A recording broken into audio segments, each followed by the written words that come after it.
It's my great pleasure today to introduce a great person to you. His name is John Duran, and he is the mayor of West Hollywood City Council. He was elected in March the 6th, 2001. And through his legal career, John Duran has worked to defend human rights. His many prominent legal case includes Kolcum, LA County, where he successfully sued Los Angeles County for defying medical assistance to inmates who had HIV and AIDS. Mayor Duran has identified as one of the 20 most influential members of the gay community by LA Magazine, and that is very difficult to do, I'll tell you. I've been trying.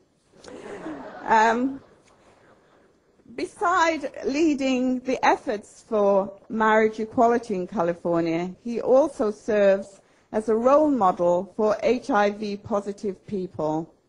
Being one of 4 HIV-positive elected officials in the United States, he has been a gay activist since 1985 and is currently writing a history of the gay rights movements in Southern California. And anyone who's been in politics knows that this is a very difficult stand to actually take. So we welcome John.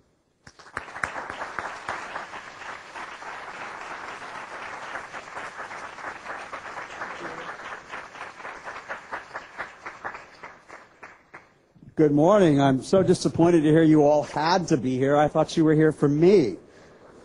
I'm so disappointed. Thank you for that very kind introduction. It's a pleasure to be here with you all this morning. I don't know if the ringtones or the Troy tones or whatever they were still here, but your singing was brilliant if you're still here. I really enjoyed it. Thank you again. I often get asked to participate in discussions around diversity because I'm considered a threefer. You know, I'm not only gay, but I'm also Latino and I'm also HIV positive. So if they ever want to, check off disease-ridden minorities who are homosexual, I get asked. So I'm really happy to be here and to be with you all. And one of the things I've learned about being part of some of the discussions around diversity, it's often lethal, if not outright dangerous, to try to compare one's human rights or civil rights movement to other civil rights movements. So I will not do that. If you think you are hearing me compare one group of minority to another, just say he's not doing that. Even though I know that I'm hearing that, he's really not doing that. Because I do have to talk about race and class and gender and all those sort of things.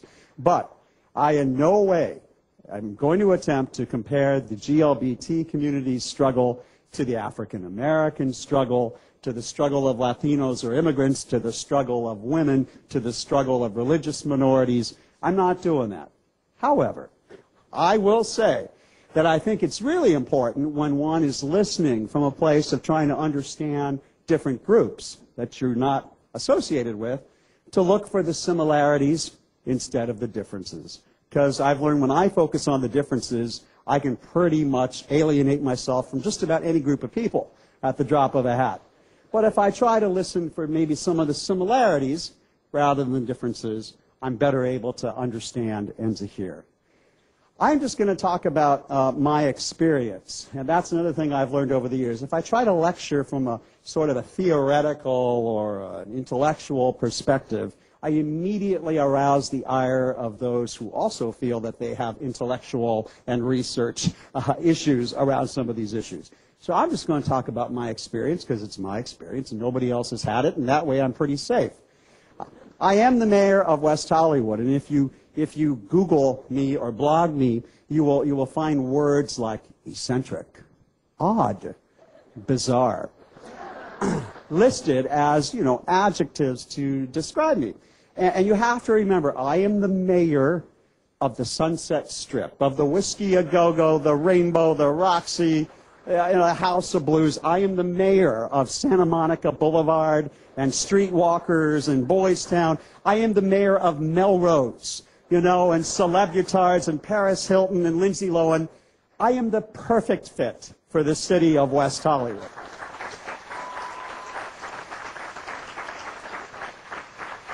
There's not many other towns would elect me as their mayor. But West Hollywood has been very kind to me, and I'm very happy to be in a community with common values. I started out born here in Los Angeles, in East LA, like all good Latino boys, over just a little bit east of this section of town. And raised in a very Latino neighborhood, very Catholic. Everybody looked the same. Everybody listened to the same music. Everybody went to the same church. There wasn't much difference living in East LA. And growing up, of course, the homosexual thing was really not something that you were going to find along Atlantic Avenue or anywhere else in East LA. And so I often felt very much alone and isolated and unique and different and really detached from my immediate family, which was, very stressful and distressful because I couldn't understand why my brothers could throw a football and I couldn't do it, and I couldn't swing a bat, and I couldn't catch a ball, and I couldn't run. But I was really good at playtime, usually with all the little girls in the neighborhood. We had a wonderful experience growing up. And, I couldn't really explain a lot of this to Mom and Dad, and they just sort of said, that's John. But I felt very much apart from that. But I was raised in a very strict Catholic family, very strict, very religious. And so when a lot of these homosexual feelings were coming up in my junior high school days and my high school days, I spent a lot of serious prayer time because I believed, God, remove this from me. You got to take this away. You have all power. You can take this away. Please take it away. Get it away from me. It's evil. It's ugly. It's going to send me to hell. Please. Blah, blah, blah. Making myself absolutely crazy for many, many years. And I decided at one point that the problem was I lived in Los Angeles. This is my little 18-year-old mind talking to me. The problem was not my religion or my family or my culture. The problem was that I was living in a city, and it had to be the city that was making me gay. So I decided probably the best thing for me to do was to pick up and to move to Orange County. And I decided what I needed to do was to go apply and work at Disneyland because all the kids there looked so clean-cut, so all-American, so conservative, that this would cure me of my homosexuality. I didn't realize I had just tossed myself into the hotbed of homosexuality in Orange County. Within 3 months of working at Disneyland, I was dating Peter Pan. We were very happy together.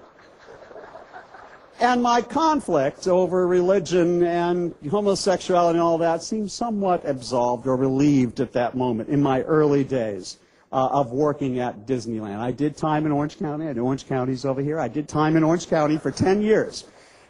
And that was a lot of my early beginnings. A lot of people in the gay community, this is back in the 70s, a long time ago. My first introduction to the gay community was at the gay bars. Now, if you've been to gay bars today, they're open, they have lots of windows, the Abbey in West Hollywood, a lot of excitement, they're very mixed, gay and straight together, men and women. That is not what the gay bars were like in the 1970s. They had no windows, the gay bars in the 1970s, because you didn't want anyone to see in, and you didn't want to look out. The entrances to the gay bars were often in the sides of the buildings, the rear alleys of the buildings. There was no sign saying gay bar or anything else. It was always a hidden underground sort of world without windows, without air, very stifled. There were no cell phones. I couldn't text anybody to say, hey, meet me at, or internet to arrange a hookup or anything like that. You had to actually get up and go to a gay bar and order a drink, even if you didn't, and try to meet and mingle with people. We talked today about LGBTQ, Q squared. We'll get into all that later. But back in these days, there was no L, and there was no B, and there was no T, and there was certainly no Q. Q is queer. There were just gay men. And back in these days, we would intentionally exclude the L, the B, the T, and the Q, not to mention people of color. Because in our bars back there in the 70s, women were often discriminated and kept out because we did not allow open-toed shoes in any of the gay bars, which pretty much excluded women. And minorities, Latinos and African Americans were asked for 2 or 3 pieces of ID. I sort of passed. They didn't realize I was Mexican. I just sort of looked tan, I think, to most of them. So there was an intentional form of discrimination in the 70s to exclude people who were different. Bisexuals weren't even anywhere in the equation. Transgenders was certainly not something that anybody was going to recognize at the time. And the world was very exclusive. And it was all at that time about Donna Summers and Gloria Gaynor, and the disco balls were twirling, and all the boys had their shirts off, and we were shirtless, and we were dancing, and it was all about sex and drugs and disco and rock and roll. And that was my little world in the 1970s. And that little world came to a very sudden end in the 1980s. So I came to Disneyland in 1978. Sort of hit all the gay bars. I had my schedule. Tuesday nights was the DOK West in Garden Grove. Wednesday nights was the Frat House in Garden Grove. Thursday night was Newport Station in Costa Mesa. Friday night was Studio One in West Hollywood. Saturday was the Boom Boom Room in Laguna Beach. Sunday was the Tea Dance anywhere in town. And I took Mondays off. Mondays were my day off. But I had pretty much a set schedule, and that was my entire experience within the gay community, was centered around the bars and drinking and dancing and sex. And remember, I was 25. Not so much the story today, a very different period of time. And that all sort of came to an end in the early 80s when HIV and AIDS arrived here in Southern California. Back then, we had organizations that were the early political organizations in the gay and lesbian community. One was called MECLA, and one was called ECHO. And if you're wondering what the heck those words mean, MECLA stood for Municipal Elections Committee of Los Angeles, and ECHO stood for Elections Committee, County of Orange. And these were the gay and lesbian organizations. And you'll notice there is no G or L in either of those acronyms. And that's because in the 1970s, no politician in town would take a check from a gay or lesbian organization. Now, of course, they're dying to scoop up our checks in the current election cycle. But back then, in politics, no politician would be associated with the gay and lesbian community. So we had to develop these sort of bland, strange names that nobody would associate with gay just to get a politician to walk into the room. Shortly after MECLA and ECHO formed, the gay and lesbian community had its first major challenge, 1978, the Briggs Initiative here in California. And what the Briggs Initiative would have done is it would have made it the law that gay and lesbian school teachers could not exist. If you were gay or if you were lesbian, you could not be employed as a school teacher. And that was here in the state of California. And so for the first time, everybody sort of stood up and said, whoa, that's pretty serious, because if they come after school teachers, it's just a matter of time before they just go on down the litany of list of other occupations of public trust or issues like that. So for the first time, the gay and lesbian community was forced to organize and to beat back this initiative. And we actually did, and we did it, believe it or not, with the support of Ronald Reagan, then the past governor of California, who thought this was a crazy idea, and we managed to win that battle on a vote of 2-1. I wish I could tell you it was the one and only time that the gay and lesbian community was forced to subject itself to a vote of the people. But it was the first initiative, very many more to come. The gay community fought no on Proposition 6, no on Proposition 64, no on Proposition 69, no on Proposition 96, no on Proposition 102, no on Proposition 22. It's really hard to go to a vote of the people in the state of California. First of all, we're talking about tens of thousands of people. with multi-million-dollar campaigns. And you have to think about sort of the dynamics here. The reason we have protection for minorities, whether it's race or religion or gender or sexual orientation, is the idea is that the law is there to protect minorities from the oppression of the majority, who can often oppress minorities. So giving the rights of minorities to the vote of the majority that you sought to protect them from in the first place just seems to be a bit twisted and convoluted and difficult to do.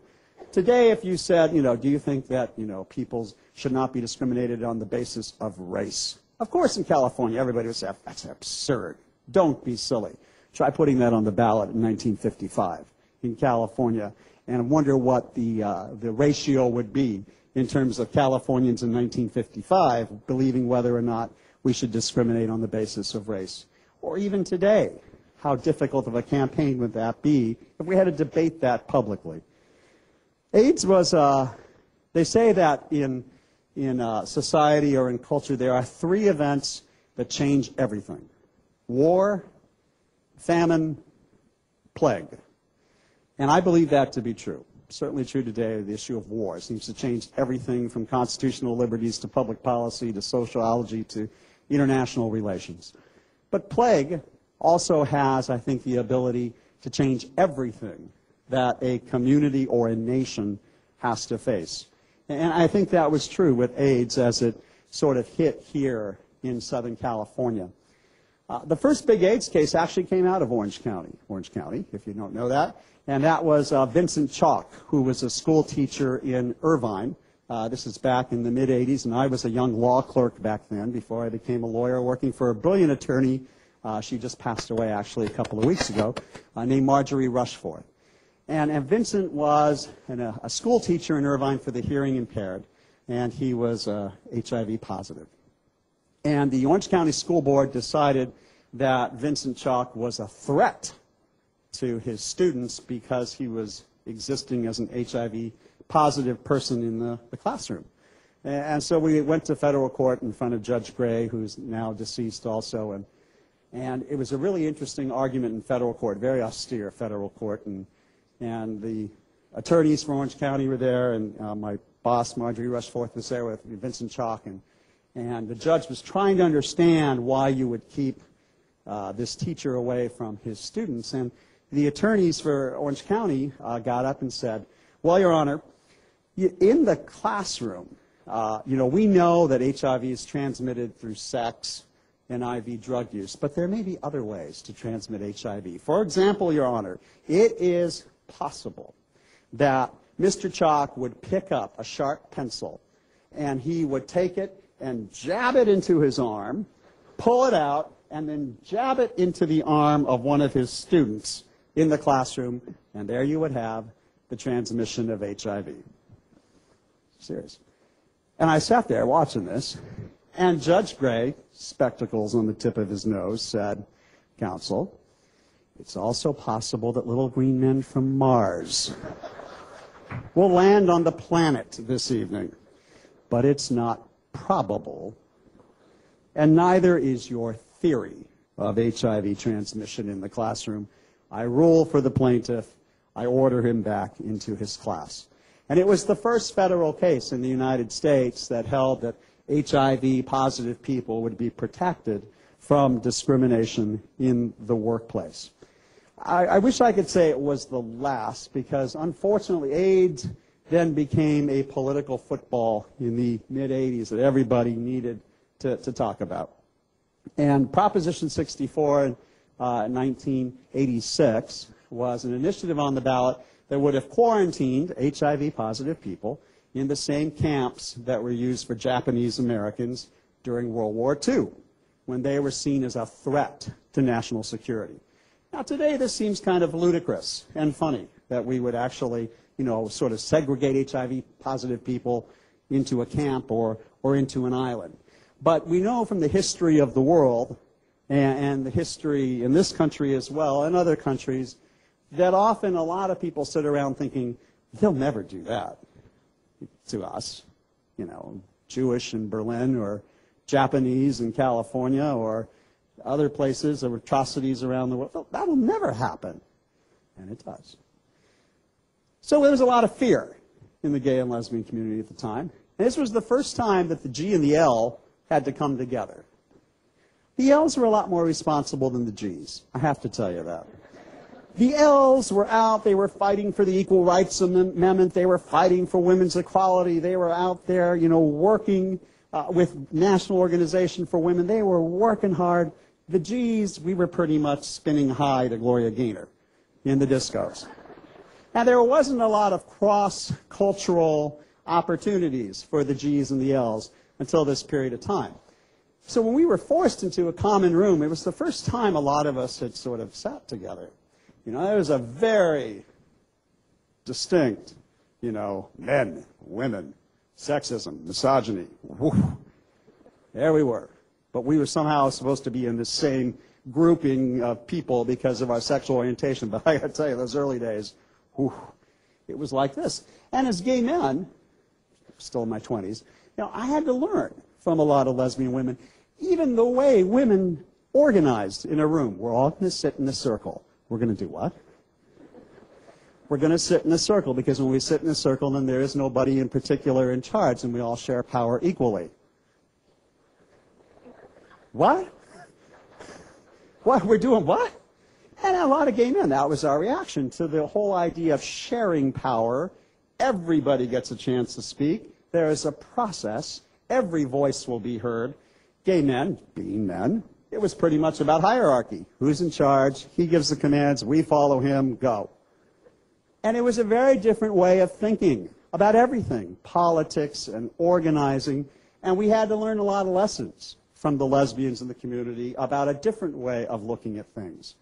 I've been told by the lesbians, too, that one of the things gay men taught them was how to use power and not to be afraid of it. Not to be afraid to assert it, use it, wield it against political enemies. And those were lessons that were very important, that as different genders, we had to teach one another during this very difficult period of time. It was also the first time that the R's and the D's started to talk. Republicans, Democrats. Because here we were in the California state legislature talking about AIDS, this terrible epidemic that was forcing all this craziness. 1987, there were 142 pieces of legislation introduced in Sacramento to deal with AIDS. 142. I had been elected the chair of the Life AIDS lobby back in 1987, not because I was the smartest one in the room, but because I was the youngest one in the room. And the thinking at that time was that a lot of the gay men who were now my age, in their 40s and 50s, were dying of AIDS, and I was young. And they thought, elect the young lawyer, he'll be around for a while. And so that's how I became the co-chair of the Life AIDS lobby in 1987. And I had, never really worked with the R's so much. And one of my dearest friends who died of AIDS back in the early 90s was Richard Reinsch. Now, Richard Reinsch lived in Laguna Beach in a castle. There's no other way. It was a castle from my perspective. It was on the ocean, on the other side of PCH, on a cliff, overlooking the Pacific Ocean. And it was 35,000 square feet of home for Richard and his partner, Brian. And I, a little East L.A. boy from the barrio, come walking in and looking at all this opulence. And Richard said, doesn't this make you just want to re-register Republican? I said, no. It makes me want to start the People's Revolution and call this headquarters. Richard and I became friends over the years, but in those early days, they'd often send Richard and I out to lobby together because we were very different, and we had to talk to both the D's and the R's.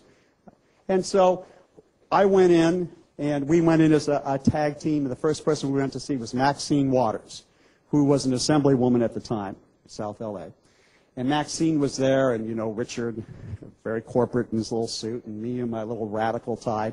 We were quite a team walking into that first meeting, and Richard said, Assemblywoman Waters, AIDS, what this is about, you know, fiscal responsibility and ensuring that we provide for economic, and I'm looking at him, and Maxine's looking at him in the same way, what the hell is he talking about?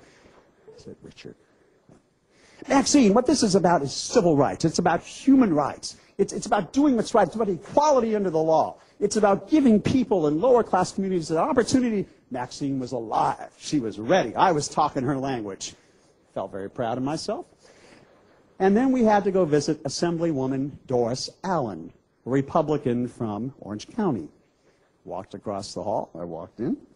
Started to do my little civil rights, human rights thing that I had just done with Maxine. And she's looking at me in a very curious way. And she says, I don't have any gays in my district. I represent Orange County.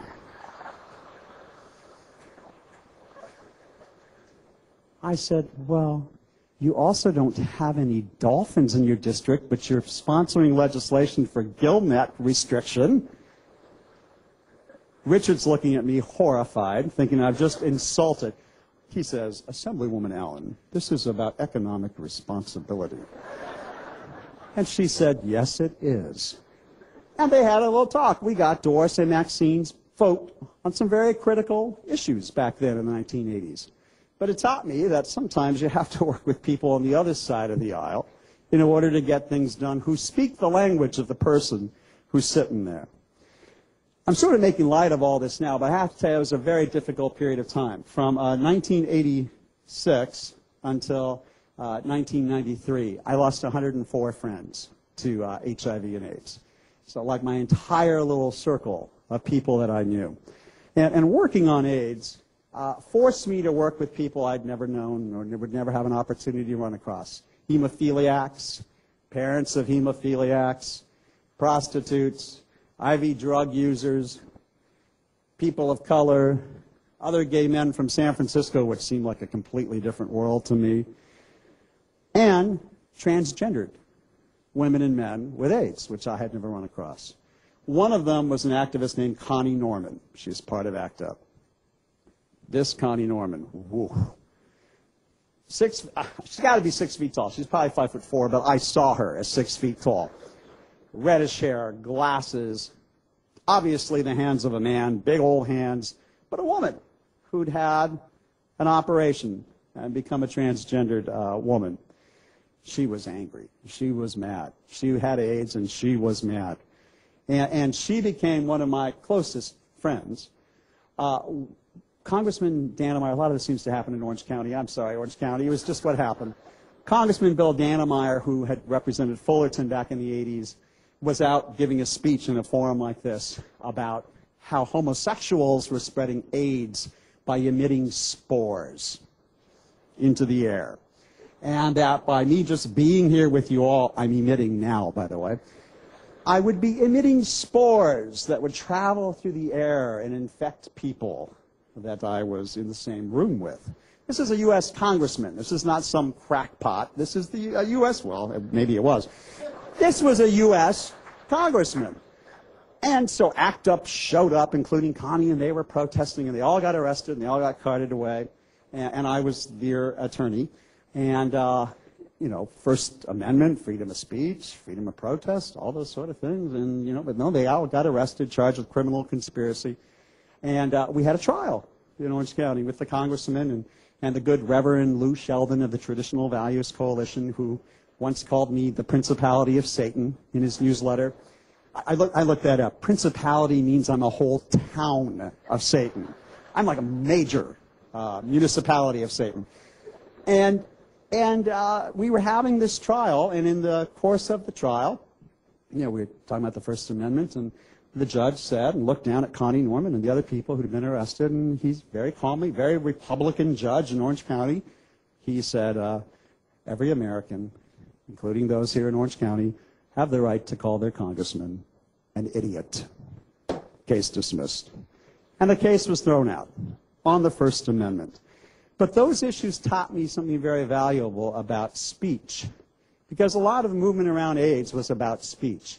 We had a little bill called AB 1, sort of languished around in the 1970s and 80s. What it was part of the Fair Employment and Housing Act, that you could not be discriminated in employment, housing, or public accommodations based on your sexual orientation. Very similar that the African American community had been working on, the women's community had been working on. We were trying to add the word sexual orientation to this bill, AB 1. 20 years. Could not get it through, could not get it through. 1991, we introduced this bill, AB 101, which is the latest version of AB 1. And on September 29, 1991, Governor Pete Wilson vetoed that legislation. Now, it had been vetoed many times before, but it was 1991. And 1991, there were a lot of angry people upset about AIDS. And there was a whole new group of 20-somethings who called themselves queer nationals, which to people like me was an insult. You can't use the word queer. That's like fag. You can't say queer or fag. It's about, oh no, we take that word of oppression and we adopt it as a badge of honor. Okay, whatever. Queer. They didn't seem to run or mind. I thought, well, all right, we'll start using this word, queer. And so here we were with all these angry people. And when the governor vetoed that bill for 2 solid weeks in Los Angeles, 10,000 people were protesting in the streets of Los Angeles, in West Hollywood. Now, you have to remember, in San Francisco, a public protest is just a weekend event. It happens every weekend in San Francisco on one issue or another. In West Hollywood, we don't get off our treadmills for anything. Much less not looking good out in the streets. And when the governor vetoed that bill, we were at Crescent Heights and Santa Monica Boulevard, all sort of shaking our heads and kicking the sand. Oh, what are we going to do? And the queer nationals said, aren't you suits? That's supposed to be derogatory. Aren't you suits tired of this? When are you going to stand up? Queer nation, queer nation. Okay, here we go, queer nation. And we start marching down Santa Monica Boulevard, and we pass the Palms, which is the lesbian bar. Somebody runs in, and all of a sudden I see these large lesbians of size come barreling out. They're mad, and we're going by 24-hour fitness, and we look up, and we're like, the governor vetoed our bill. See all these pretty gym boys on their treadmills. Next thing you know, they're all down. They've left their treadmills. They're now down on the streets with us. We're all walking. Note to organizers, never allow people on treadmills to lead the march. We were going at such a fast pace, we made it all the way to the 405 freeway in 25 minutes. You've never seen so many out-of-shape, panting activists trying to figure out how to get a cab back to West Hollywood. But there we were. We protested. Somebody threw an orange at the governor. He got hit with an orange. The LAPD charged the protesters. We all got beaten up with clubs. Everybody went to jail. Everybody got bloodied up. LAPD knocked the sense out of most of us. It was a very different time than today, but that's what happened. And the governor's staff came and said, you guys need to come up with a new bill. We can't sign that one, but we've got to make peace. So come up with a different bill. So we did. What the bill said was, you cannot be discriminated against in the workplace based upon your free speech rights, your political expression, your identity expression. Because really that's what the GLBT movement was all about. People weren't fired just for being gay. If you're black sitting in the workplace, odds are people can look over and say, he's black. You know, if you're sitting in the workplace, you can pretty much tell gender, a couple of exceptions, but pretty much you can tell the gender of the person sitting next to you.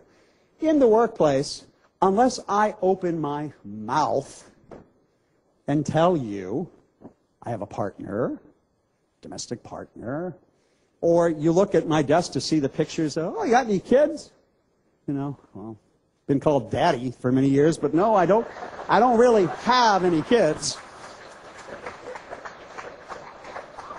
You know, unless I tell you who I am, it's a pretty good chance I'm going to stay invisible. So I can protect myself from discrimination by just hiding in the closet. If I don't tell you I'm gay or have a partner or don't have kids or, you know, if I don't tell you any of these things and I stay deeply closeted, Senator Larry Craig, stay deeply closeted, you will never know. But that closet's such a suffocating place to be. You know, because people in the workplace want it. What did you do this weekend? Oh, nothing. Well, of course I did something. My partner and I went here, we did there, we shopped there, we fought over this, we fought over that. I got lots to tell you. But I got to feel if I'm going to tell you that I'm not going to be fired just for that coming out. So speech became very important. And that's why when President Clinton signed Don't Ask, Don't Tell in 1993, which was about people keeping silent in the U.S. military, it was such an affront to so many of us who had worked so hard to get Bill Clinton elected to the White House. The first time I got arrested, did you know if you stand in front of the White House in a certain place, you cannot stand there? They will arrest you and take you away just for standing there? It's brilliant. I didn't have to get dirty. I didn't have to sit on the ground.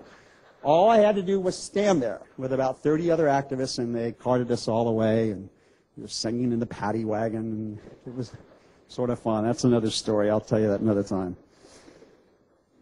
Larry Craig, Senator Craig. Got to talk about Larry Craig. He suddenly brought the whole idea of wide stance and toe tapping into the American lexicon of discussion.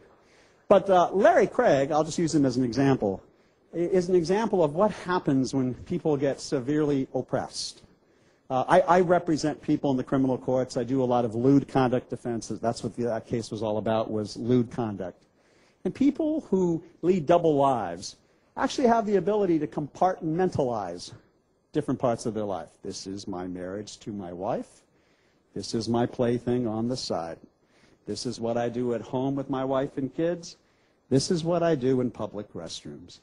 And a lot of the men who get arrested in lewd conduct cases are married with children. Please don't worry about your husbands. I'm not talking about your husband. With children, and this is a completely different part of their life. But how healthy is that, to have two lives? And a lot of the HIV transmission that we see in the Latino community, I think to some degree in the African American community, is from men who are on the lowdown, or men who have wives and boyfriends on the side who are not being honest. And that's how a lot of heterosexual women get HIV, is from unfaithful spouses, unfortunately. And that's the price of the closet. Reverend Ted Haggard, you all know about Reverend Ted Haggard, caught with the prostitute in Colorado, blah, blah, blah, New Life Ministries, you know. Apparently he just got kicked out of New Life Ministries because he hadn't quite been repaired with the therapy, the reparative therapy that they were tossing at him. But what an awful waste of a person's life to try to live that dual identity, that reparative therapy that just wouldn't work. I'm now president of the Board of Directors of Equality California. We're the organization working on marriage equality here in the state of California. It's kind of a hot button issue. I thought, should I talk about it, should I not? Yeah, I have to. In terms of the hot issue for the GLBT community today. Now, we have domestic partnerships in California, and some states have civil unions, and a lot of people will say, well, you know, isn't that enough, really? You got domestic partnerships, you have all the rights and the responsibilities of marriage and all the same things. We just call it domestic partners, which is great until I cross the Colorado River and go into Arizona, where I suddenly become nothing with my partner of 9 years. Now, I'm sure a lot of you that are married, you know, you don't really think to yourself, God, if I cross the Colorado River and go into Arizona, I'm suddenly unmarried. I know a lot of people act that way when they cross Nevada's border, but really, you don't really think about traveling in these 50 states that you're married in one, unmarried in the other, not sure of your relationship in this state. You're married. And when you ask people, straight people, why did you get married? I have yet to find a husband or wife who says, well, it's because I wanted to have hospital visitation privileges with my spouse. No, I fell in love. This person that I couldn't breathe, I couldn't walk, I walked into walls, I couldn't sleep, I obsessed about him or her. I was completely in love, overwhelmed. That thing is what it's all about. Nobody gets married for the responsibilities and the rights or the attributes of marriage, hospital visitation, you know, caring for one another, estate planning, inheritance of property. Yeah, that all comes. But people get married because they fall in love. They find somebody they want to spend their lifetime with. That's what it's about. I'm almost done. I'm coming to the conclusion, but here's the challenge, because Mark asked me to challenge you all with something. And that, I want to talk about identity politics and what I call the Tower of Babel. Identity politics are always a little dangerous. You try to do politics around race or gender or sexual orientation, because those are the ones that can really get people flamed up on the left and on the right. Oof, a lot of passion on identity politics. You know, you have talk about building a subway to the sea. Some people think the subway should go down Wilshire. Some people think the subway should go down Santa Monica. Nobody's going to get hurt or killed over the disagreement on Wilshire or Santa Monica Boulevard. Some people advocate for rent control. Some people advocate for landlords. We have disagreement. Everybody's civilized. Nobody gets hurt. But you start talking about the identity politics of the GLBT community today, people get worked up on the left or the right. And there's a reason for that. It's hard to imagine, but I sort of challenge people who are into politics to say, well, you know, if somebody was to say today, and you could hear this on some right-wing talk shows, women are not equal to men. They're really second-class citizens. I'm not even sure why we gave them the right to vote. You could hear that. And everybody would laugh and say, what an idiot. What an idiot to say or believe that. Now, try saying that in 1920 in front of Susan B. Anthony and the suffragists. You know, back then, that was about identity and equality, and those sort of things were said, and people got worked up. Try saying today, marriage between the races. Oh, blacks and whites should never be allowed to marry. That's awful. It's not good. It's racial impurity. You'll hear that today, and most people will say, what an idiot. But try saying that in 1964 to the people who were working in Alabama and in Mississippi and other places. You'd have a very different response. And yet those arguments were used, and a lot of people got hurt, and a lot of people got killed over those politics. So identity politics are often very dangerous. And if you're wondering, God, why are gay people so upset? Jesus, I want to get married now. Just take domestic partners and call it a day. It doesn't work that way. We're sort of in the height of this identity politics for our community's struggle. And it's very personal to think that, you know, I'd have to sort of be something I'm not. It's not going to happen. Not going to work. The GLBT community and the Tower of Babel is the thought I'll leave you with. You know the story of the Tower of Babel in the Bible? I actually know the Bible. The Tower of Babel, where all these people, you know, came together, all speaking different languages, different cultures, and not being able to communicate with one another. You know the story of the Tower of Babel. Well, in many ways, that is the current condition of the GLBT community. Because we've got the G, and we got the L, and we got the B, and we got the T, and we all have something in common. We have the Q. Oh, by the way, Q squared is queer questioning, which means you're not really sure. Just so you know. Now you can tell people back home, I know GLBTQ squared. You know what the Q squared is. It's a coalition of different parts of a movement that have sort of been brought together in a very loose coalition that doesn't always fit together. Take this past Tuesday. Most lesbians voted for Hillary. Most gay men voted for Barack. Not all, but there was a gender divide. GLBT also has a gender issue. That exists. And so it is possible for us still to feel friction in and among one another. But the fact that GLBT also comes in all colors, in all religions, Jew and Muslim and Christian and atheist, in all classes, we also have the ability to sort of cross lines, which is a great thing in terms of the development of a community and a society.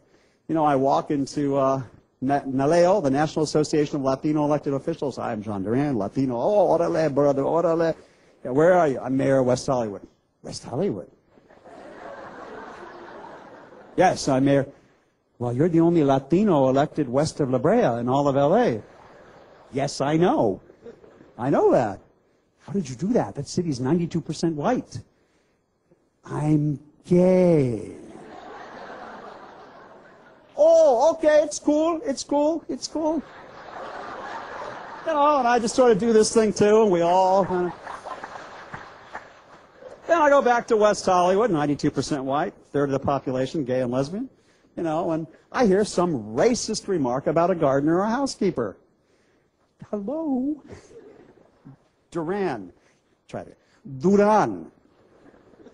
Not Duran Duran, the rock band. Think about it. Think Roberto Duran, the boxer from Mexico. No mas, no mas. Oh, I didn't mean anything. I'm so sorry. You know, gay and lesbian people, we sort of have the ability to have a foot in just about every camp. And we can sort of bridge things, be very useful to a community. I probably left my panelist here stunned, like, oh no, he didn't. He didn't say that. It should be a very exciting panel discussion.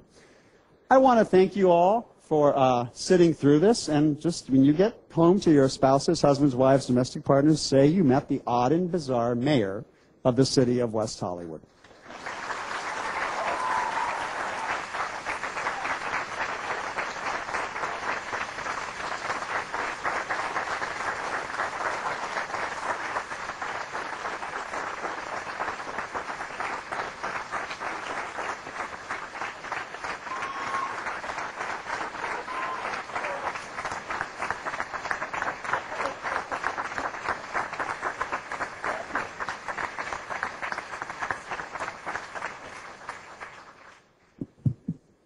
What can I say? Words fail me, and that doesn't happen often. That was just absolutely wonderful, John. Thank you so much for sharing your experience with us today. You know, it's always difficult to share one experience, but when you hear it, it touches you. And John's experience is one of those experiences I could listen to all day.